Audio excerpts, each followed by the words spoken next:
Hey guys, it's Maymay and today we're decorating this tree. This is a 7.5-foot tree. This is my tree that I have in my living room. I've shown you guys this tree before when it's fully decorated, but I want to take a minute and show you how we do it. So we're going to start by decorating the top of the tree, which might seem kind of strange, but I promise when I'm done, it'll make perfect sense. So let's head to the top of this tree. Now at this point, it probably looks like I'm either really tall or standing on a stepladder, but I'm not doing either of those things. So what I typically do, because I want to decorate the top of my tree, but I'm not a fan of step ladders, here's a tip for you. Take the middle section of your artificial tree out, bring the topper down. Place it in the pole that normally holds the middle section, and it won't be a perfect snug fit, but it'll hold it in place long enough for you to decorate it and you're not up on a step ladder. Now, if you're not able to get help to put the tree back together afterwards, because one person is going to have to hold this decorated piece, and if you're not able to do that while someone stacks everything back up, you're going to have to tough out the step ladder. That'll be the best way to go. But I'm going to do it this way because I don't like that ladder. So here's what we're going to do. This is a snowman hat I picked up at some point, I don't even know when. But this is kind of the star of the show on the top of my tree. I love this hat. It's big, it's meaty, and it does a lot of the work for me, right? The cool thing about it is it's on a spring, so look, it flattens down for storage. Everybody asks me about storage.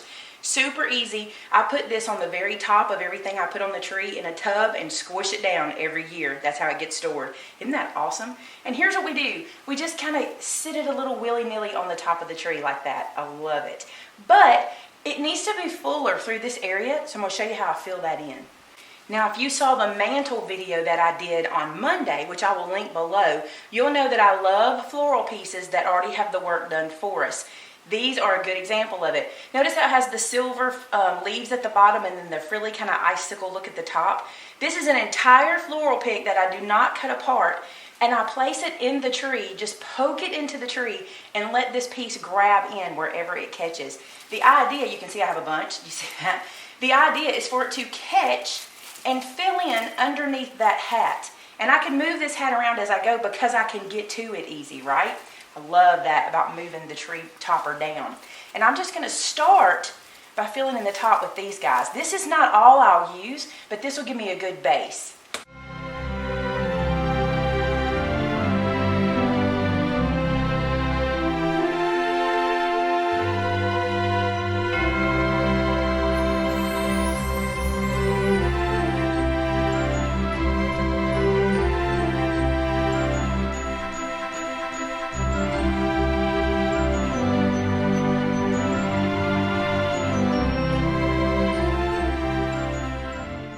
Now, as you can see, I filled in that gap between the brim and the hat with those little floral picks. I'm still going to do the floral pick thing, but this time we're using these guys that I picked up at Hobby Lobby a few years ago. I have red and silver. Now, I like for there to be volume at the top of my tree. I like things to kind of come out of the top of the tree. This may not be for everyone, I understand, but this is what I like to do. I'll just kind of stick these little pieces in pretty far because they'll catch and they'll hold. But see how I get the little snowflakes poking out here or there? I just love that. That is a red one. This is a silver one, and I'll do the same thing. Of course, I'm not getting in front of the camera, so I want you guys to be able to see what I'm doing, but I will adjust these as I walk around the tree and get them exactly how I want them. I used to use ribbons in my tree where I would have them trailing down the tree, and if you do that, just remember to put your ribbons on underneath this hat. I just thought about that. For those of you that still use ribbons, I just like the look of this, so this is kind of what I've moved to. In the same idea, check these guys out. These are snowflakes. See the snowflake? These are Christmas lights, and I think they're super cute, kind of stuck in here just like the rest of the stuff. So I just keep going and add more pretty little colorful glittery things.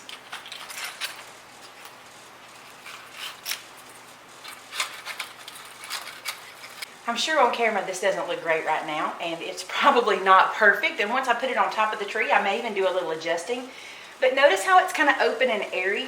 Now I want to kind of fill in those gaps. And I'm going to take some more of these floral picks, just like I used on my mantle, and I'm going to find a place to kind of fill in up here to keep this from looking quite so, like I said, airy. Just to kind of fill it up.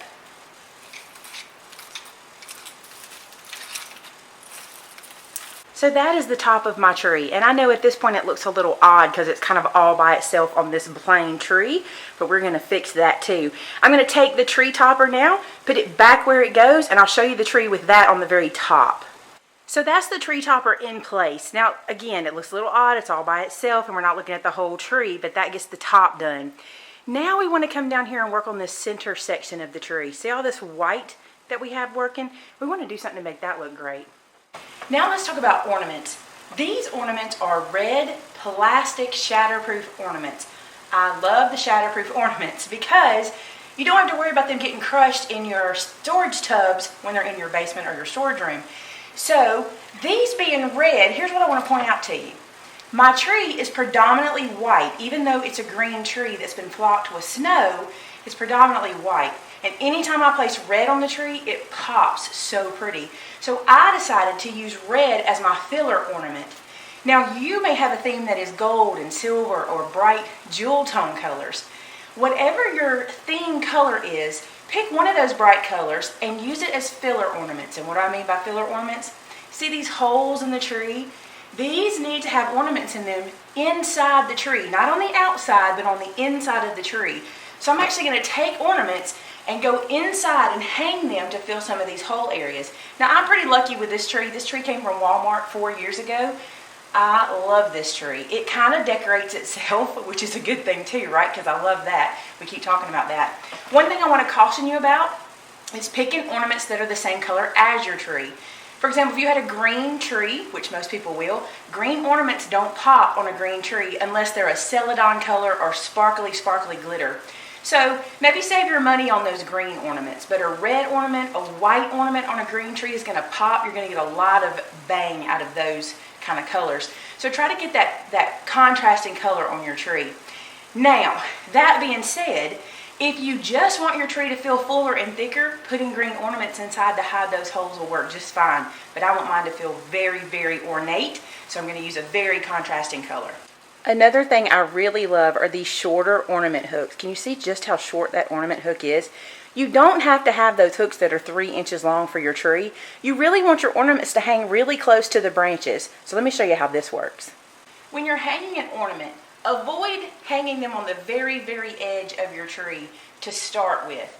These filler ornaments you need to kind of put in the tree a little bit. So find yourself a place to kind of tuck it in and hang it on that area. And like I said, I like using these smaller little ornament hooks, which you may have to get your hand in there, but see how close that hangs to the branch, and I love that look. So I'm putting them in the tree more than out on the tips of the tree. Now I'm going to do a quick pan down of the tree just to sort of show you what we're working with. This is the tree. See the red ornaments? You're not going to see a lot of them because they're tucked in the tree a good bit, but that is 26 red ornaments tucked throughout the tree. Now, like I said, this tree shows those ornaments off so well to me because it's white and you can really see them, even though they're tucked in the tree. So we started with 26 ornaments, and we're going to keep adding. Now, it's at this point that I start adding my larger ornaments in groups. Notice how these three are very, very similar to each other. I just bought these two this year, and I had this one before. Now I'll add these bigger ornaments to the tree. Now, even though this ornament has a hook or a string to put it onto a branch, I rarely use those. I do have it around the branch to hold it snug here, but I take these ornaments and I tuck them into the branches of the tree so that they can be in whatever shape I want them to be. I want you to be able to read this. So instead of laying over the top of the tree like this, which is not bad, it's not bad, but I really like to make it kind of a focal point. So I find a spot in the tree where it'll kind of pop out. And because I have 3 of these, I'm going to put one at the top. I'll go across and down to put the next one, and then I'll kind of come back in a zigzag shape to put the third one. So now I'm going to pan down and let you see where those ended up. So you see there's one at the top right, and then there's one over to the left, and then one to the right. So see how I zigzag those down the tree? And that's how you get a good, kind of good bit for your money. So there's 3 of those on the tree, but you can see them really well, and they're very much a focal point. Now I'm going to do that same thing with all my large ornaments, filling in all the spaces, hanging them exactly the same way and in that same zigzag pattern. So we'll do another pan now, and you'll see I have added the Santa belt ornaments, the peace word banners. By the way, these word banners are something I made, and I'm pretty sure I have a tutorial on those, so I will link that for you. But they're just made from paper and then laid into the tree and the branches. I've added some snowman hats that are kind of hard to see in this angle, and there's another one of those word banners, and all of my larger ornaments that I just love. Now's the fun part. Now we get to go add all what I call the hodgepodge ornaments. The ornaments we add next are going to be those that were given to you as gifts or you just saw onesies of that you just had to have. That's what we add next. So I'm going to go into my storage container and pull those out and place them on the tree. Now, you can see through the tree all the white spaces. We have plenty of room left for ornaments, so that's where all of our single ornaments are going to go. So all of our group pieces are on the tree now. The words, the Santa belts, the snowflakes, the snowman hats, everything that was duplicates are on the tree, and now we just get to have fun with singles.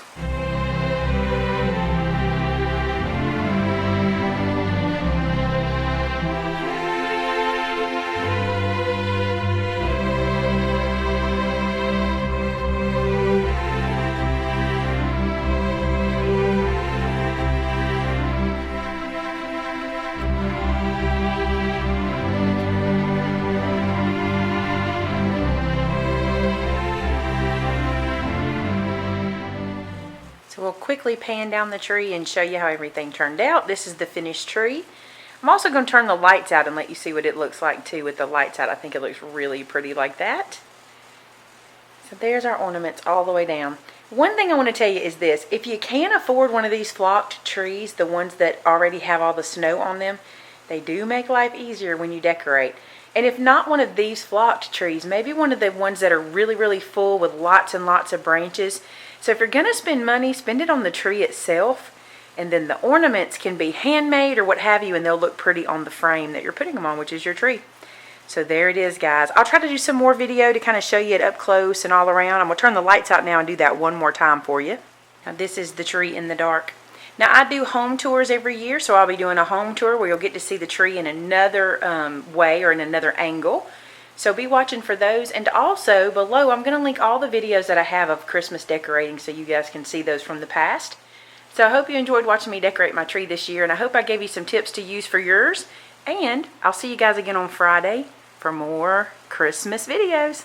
Talk to you soon, guys. Bye-bye.